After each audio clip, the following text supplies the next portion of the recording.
1864, a team of 5 explorers became the first white men to enter the High Sierras, in the region we know today as Kings Canyon and Sequoia National Parks. Their goal, as part of the Whitney survey, was to explore the Sierra Nevada and document their discoveries. Their journals capture in precise detail not only the route taken, but also their personal experiences of being the first people to enjoy the rugged beauty of these mountains. Little did they know how their expedition would unlock a great secret held by the mountains for millions of years, a jewel in the crown of the Sierras.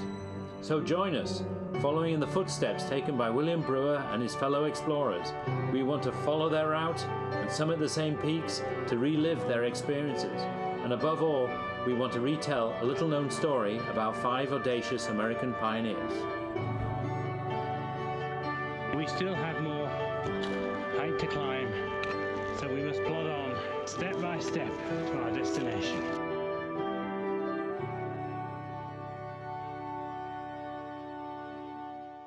We continue from the last episode on our long trek eastwards, across the Sierras, through the Sugarloaf Valley and to the Roaring River, sharing more stories of William Brewer and his team.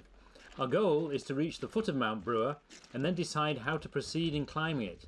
The big question being, can we follow the same path beaten by William Brewer and his team 150 years ago? Range of Lakes. What do we have going the other way? Sugarloaf, Roaring River.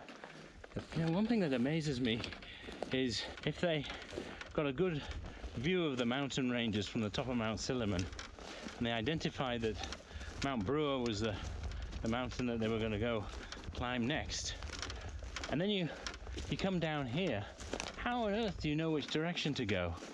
I'm sure they had a compass, but they would have no understanding of the terrain apart from what they saw, what we saw on the top of Mount Silliman. Yeah, especially when you're in the forest. Yeah, you can't see anything. So Richard, besides Brewer, there's other team member, right? Yes. So yes. Can you tell me a little bit more about other team members?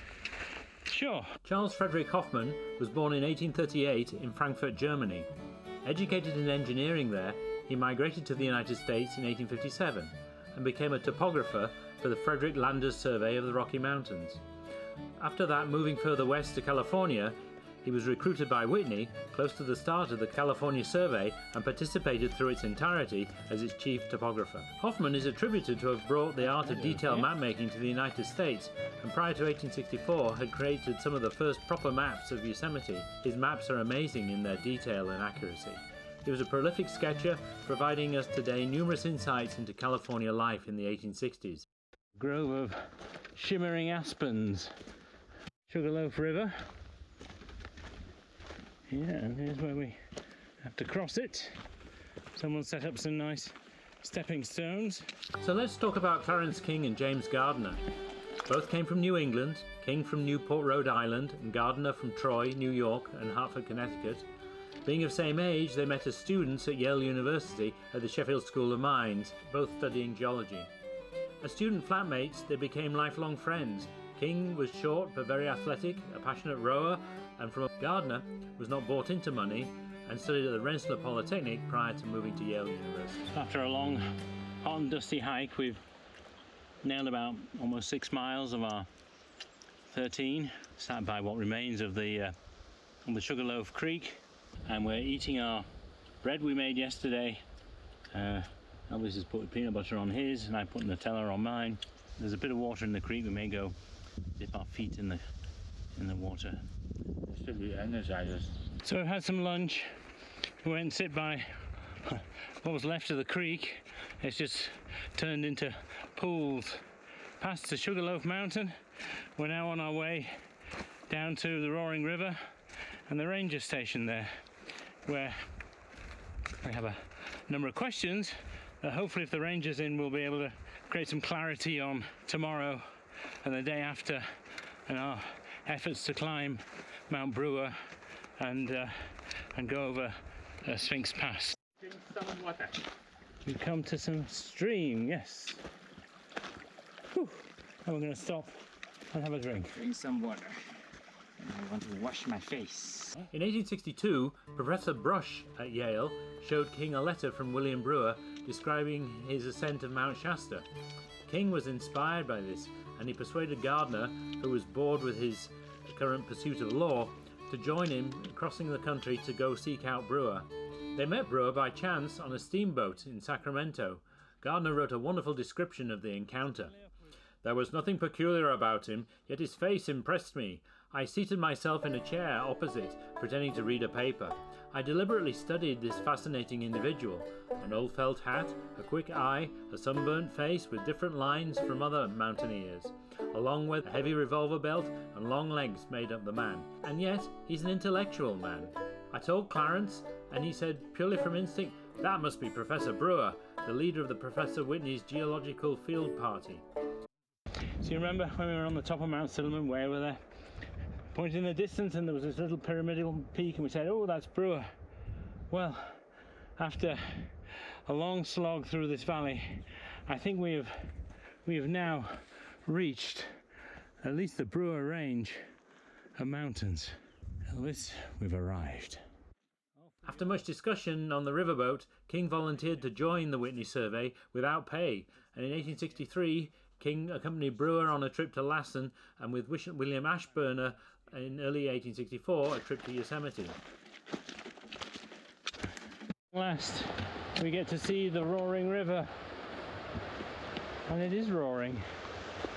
Gardner, meanwhile, joined the U.S. Engineer Corps and stayed in San Francisco constructing fortifications on Angel Island. By May 1864, Averill, Gabb, Ashburner, and even Whitney himself had retired from the field expeditions. So King and his pal Gardner joined Brewer and Hoffman for the next expedition to uncover the Southern Sierras, our trip. The last member of the team, Dick Cotter, was a young lad King had recruited near Lassen, who was eager to join the adventure, and although a complete novice, joined as the mule packer. In contrast to the quieter James Gardner, Clarence King was the quintessential pioneering explorer. His book Mountaineering in the Sierras is more of a romantic tale of adventure in contrast to Brewer's very precise and detailed up and down California, but is more entertaining to read, although prone to a little bit of exaggeration here and there. We're coming up to the ranger station. Now, fingers crossed that there's someone at home. Doesn't look particularly occupied. We shall see. We will hear the river roaring all night long. And we have a standing cooktop. How about that? We can put our margarita here. Yes, a nice place for a tent. This looks pretty good.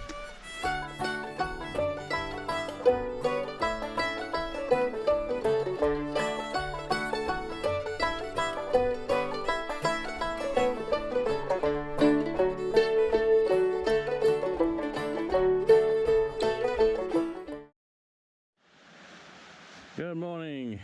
This is our marvelous cooking setup here. We have this perfectly high tree stump with our jet boil stove, which we can just turn on. Here we have our pancake mix that's nicely reconstituting, and we're about to have cups of coffee. So we're here on day 7 of our trip out of 10. We're at the roaring river that you can hear in the background. Nice little campsite here following the Brewer expedition on the first voyage through Kings Canyon and Sequoia. From here, reading their journals and following their route, it seems clear that they would have gone up Brewer Creek to Big Brewer Lake, as best we can tell, and from there Brewer and Hoffman summited Mt Brewer. Originally our plan was to follow them step by step. However, Elvis has done some detailed analysis of the route. We need to hike 6,000 feet in 7 miles. No way. The issue is really the terrain, isn't it? Terrain and the slope. And the slope. The problem we have is because it's going up the creek, we have no understanding of what the terrain is going to be like, and there's a lot of bushes and a lot of bushwhacking.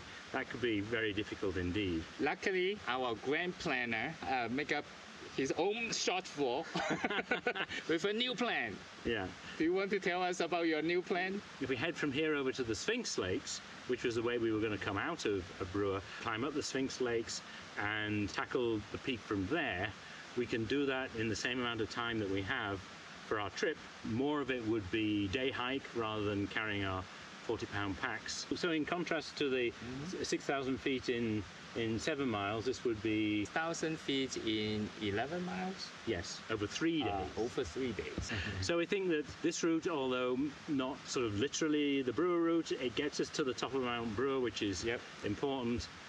Well, one thing that we have to comply with that Brewer didn't is we need to be home by the date we said we would be to our dear wives. He could take a few extra days if he needed, so let's go for it.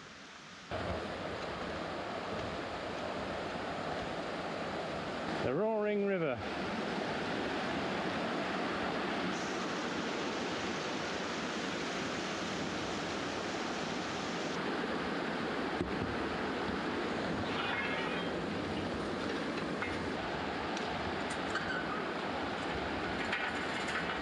So Elvis, we're hiking along here with all our high-tech equipment, our tents and mattress pads and sleeping pads and bear canisters and dried meals and so on. What did the Brewer party have with them? This is an interesting question. Let me do some research. Each member of the party had their own horse, although travel was mostly on foot given the rugged terrain. All of the equipment and supplies were carried by a few mules, which were more sure-footed than the horses. On the food front, in addition to dried deer meat and bear meat that we've discussed in previous episodes, they also carried sacks of flour, salt, bacon, sugar and coffee, and from these supplies they would make meals like soup and bread to complement the roasted meats. This piece up here is really impressive. Brewer's book, recall how he talked about the terminal moraine? This lump here, I think we see across the valley, that is what he's referring to. So the glacier would have come down from the mountains at the top, carved its way down this valley, worked its way down through into here, and then the weather changed and the glacier starts to recede, and that big lump there is all the rubble and debris it had carved out from the entire valley going up to the top. So what is left? Is there any trace to find over there? Well, this is where I'm no geologist. I'm relying on Brewer's expertise. If one were to look at the composition of that material, instead of being solid rock like this, it would be just a pile of rubble. They chose to travel light, taking no tents, as tents of those days would be made out of heavy canvas, and sometimes they suffered as a result. On the summer solstice there was a huge snowstorm. The green flower-covered meadow was soon buried under snow, and we explorers, who had no tent, hid ourselves under piles of brush and on the lee side of hospitable stones. Our scant supply of blankets was a poor defence against such inclemency, so we crawled out and made a huge campfire, around which we sat for the rest of the day, trying to keep warm. This picture was taken a few years earlier. Note Brewer and Hoffman on the right-hand side, but it gives an idea of what a typical campsite would look like. So we've just come off the trail. I'm going to sit here and have some lunch.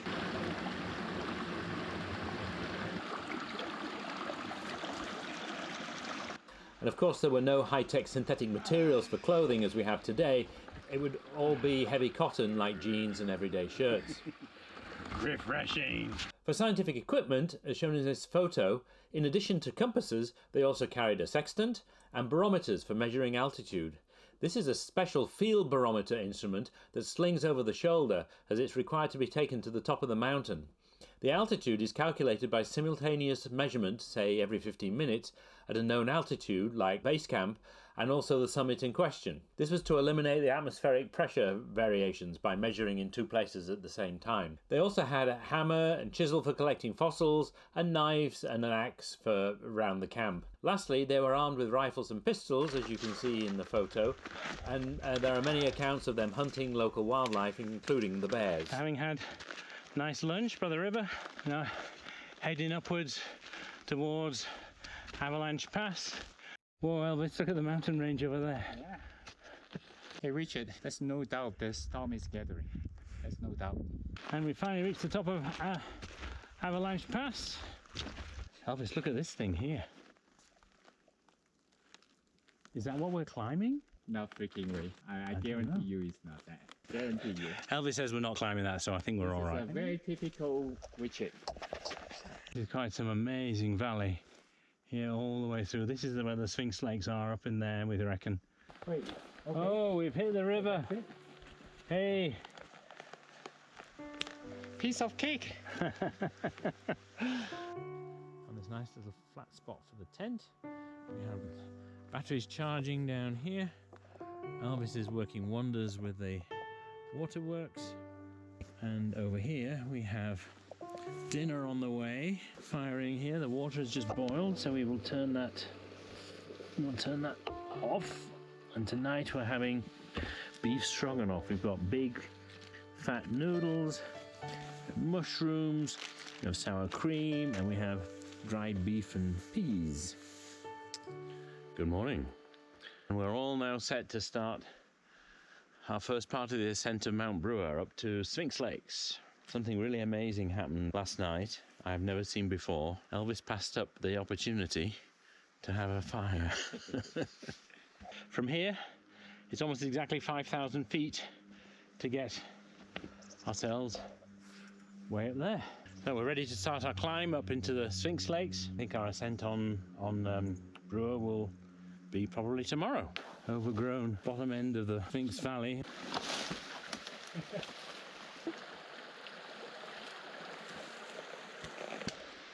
But at least we're out of all the trees here. Amazing view here. That's the way you go if you did Ray Lakes. It's actually right where the river is, so I think we should probably head toward the river. Okay, this is the next stretch. Field of boulders.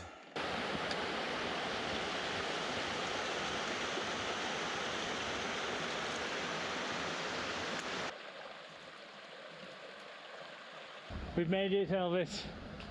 Here's our lake. We just had lunch. Now what we have to do is get across this meadow, kind of round the back of this lump, up, and then over the ridge at the top, and that should get us somewhere close to those two big lakes. So we've got a fair bit of climbing and scrambling to do, but we're up for it. Yep. As we slowly grind our way up into the Sphinx Lake, the grandeur of the mountains behind us just grows and grows. Much bigger risk of thunderstorm now than we were in the early part of our travels. I think that's the lake over there. Oh, great! This is the point we leave the trees mostly behind. So either we go on the left or on the right. Getting close. So the two big Sphinx lakes, and just granite everywhere. Look at the jaggedness of that ridge. I think it's Northgard.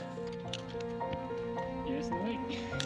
Look at that. Alpine Lake at almost 10,000 feet. Right.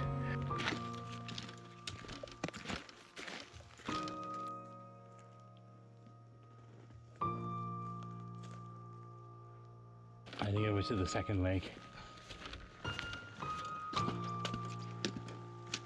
Oh, in some ways, I think this is prettier than the other one. Fabulous. I think we're heading round this lake and then kind of following that green up into that bowl at the top. That's where our destination is for tonight. And then Sphinx Pass is way round to the left, where there will be something we can get over.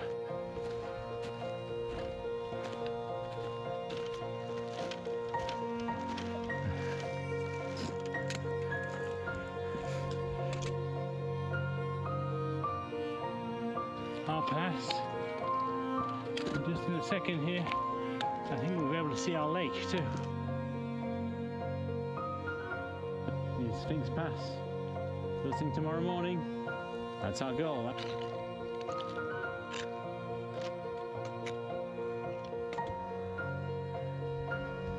Here is going to be our camp. So, after 3 days of hiking across the Sierras, we've introduced you to our 5 audacious explorers. Not only their plans, food and equipment they carried, but also who they were and where they came from. We're now within the striking distance of Mt Brewer, albeit from a slightly different location than Brewer's team.